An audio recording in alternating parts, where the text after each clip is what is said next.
So guys, here is a spreadsheet in which I just took some of the expenses which most of us make. So this list is not exhaustive. You can have other expenses which I have not included here. So this is just for the demonstration purposes. As I already mentioned that you guys should collect 6 months of data. And in here I just took example of 1 month just to demonstrate. Once you know that you have 6 months of data, you can find out average of all the expenses for each month. For example, if I talk about eating out, like in month you spend like $200 on eating, another year like $300, and you can find average of all the 6 months, and in that way you know that this is the average which I am spending, and then on the basis of those averages you can find your baseline. I have taken 2 scenarios. The first one is I included the mortgage, and in the second scenario I included a rent. It's for both of the people who are paying mortgage on their property and the people who are paying rent. All the data in here is for one person. If you are doing budgeting for 2 people, adjust accordingly. So in order to come up with the baseline, I already mentioned 3 parameters. These amounts, these are just the average estimates. I took these terms as per the various studies which says that the average people spend this much amount on this expense. So the mortgage is $1,750, the second one is rent, which is $800, and then the car payment and the fuel. So car payment means either you are leasing your vehicle, you're paying your lease, or you finance your vehicle. You are paying bi-weekly or installment or monthly, so as per your situation. And the fuel, like how much oil you burn in a month for driving your vehicle around. And the next one is debt. So debt can include your credit card debt or your student loan or another personal loans which you might have taken. And then comes the hair and makeup or grooming, we can say. It includes your visit to your stylist or the products which you bought. Then comes the smoking, I can say, along with the drinking. And then comes the insurances. So it includes all the insurances, like the insurance which you pay for your vehicle or any health or life insurances which you have. And then the groceries, then the eating out, and then comes the gym and exercise classes. And then next is the cell phone, your cell phone plan, and then the clothing, and then movies. You might go on watching a movie. Then comes the subscription, be it on Netflix or a subscription from another website, and then the electricity. As I already mentioned, the first parameter is optimize your expenses. But before optimizing the essentials, it's easy to eliminate the wants.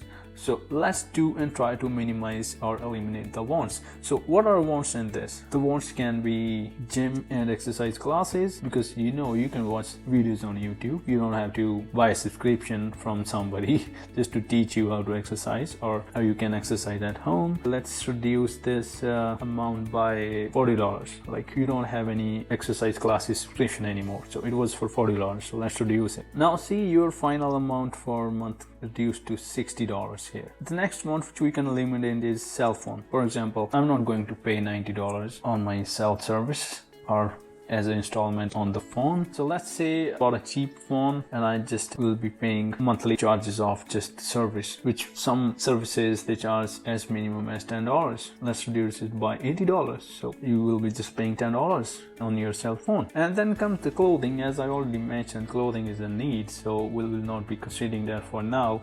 Then comes the movies, because here you can see there are 2 things. One is movies, another is subscriptions and memberships.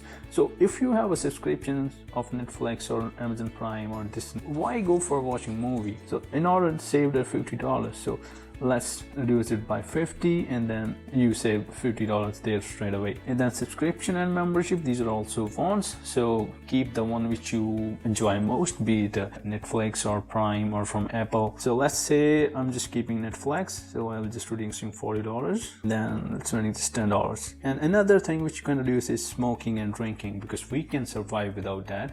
I will quit straight away. So I reduced it by $300, so it's just $0. And another thing comes to insurances. I know most of people say, yeah, we have to pay insurance on our car. What I can do is I can reduce insurances. I would say I can eliminate unnecessary insurance, like if I'm single, why I'm paying life insurances. So for example, like I'm paying like $50, so let's reduce it by 50. So insurance comes to $200. Then comes the eating out. Like here are 2 things. One is groceries, one is eating out. We know in groceries we buy eating stuff. Then why go outside and spend like $200 on eating, which you can make at home? Because you are spending money twice, because once you bought food for home and you're not eating it, ultimately you have to throw it in the garbage, and the next day you're spending money in the restaurant. And what I will say is I will just reduce it. I will not eliminate it totally. I will reduce it just like by $150. I'm just spending like $50 a month like on special occasion or stuff like that. And another thing which we can do is we can reduce hair and makeup. We can stop going to the expensive hairstylists. There are a number of hairstylists out there who charge much less money and the quality is not that different.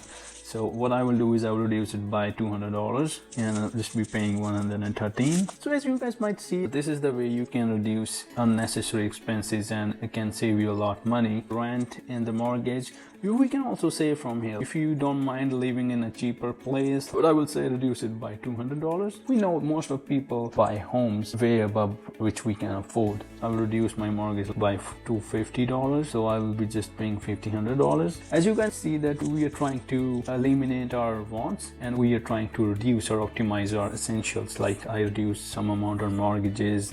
In the same way I can reduce some amount on the car payment and fuel. I can buy a little cheaper car and let's say I can reduce it by $100. The same way I reduce the insurances, smoking and drinking. Now you guys might have a proper idea how to implement that 3 parameters. The first 2 we already implemented. Third thing is saving. So as you can see here, earlier we were spending like $4,247 and now we are spending like $2,987. So how much we are saving? It's $1,260. Imagine what you can do with $1,260. You can multiply it like in a year, you can save more than $13,500. So for example, if any uncertain times comes in the future like coronavirus, imagine you can stay for 4 months with that which you saved just by minimizing your expenses, your needs and eliminating your wants. Once you realize that you have reduced enough amount or you have eliminated enough wants and this is your baseline, so you know that you need $2,987 a month just to survive. And now once you know that this is your baseline, and then you can revisit your wants. For example, we can go and drink once or twice in a month, so I spend like $40 there. In that way you can tweak your expenses accordingly and come up with the budget which is more appropriate for your situation, but don't overboard with including all the wants and increasing your needs. Then you guys won't reap any benefits of this method of coming up with baseline. Now we have already calculated our expenses. Then the question still remains how much I should be saving. I have taken the example of a person who is earning $5,000 a month. You can see our expenses are $3,027, and if I subtract it from $5,000, our savings are almost $2,000 for a month. Now you can compare it with 50, 30 and 20% rule. As per that formula, I should save 20%, so 20% of $5,000 is just $1,000. If I'm following this method, I'm saving around $2,000, so it's twice the saving which I would be making otherwise while following that formula. So what I would say is, if you will follow this formula, you will not be disappointed with the amount of money you will be saving regardless of your situation. So now what you can do is, from this amount you can save some amount as your emergency fund, then you can invest some portion of it. You can diversify your investments. I hope you guys like it and will implement it in your budget planning. Why don't subscribe my channel? Why don't join me on this journey, because I will be discussing more concepts like this which will surely be helpful for you. So, and also don't forget to share this video with your family, with your friends and your loved ones. I will see you guys next time.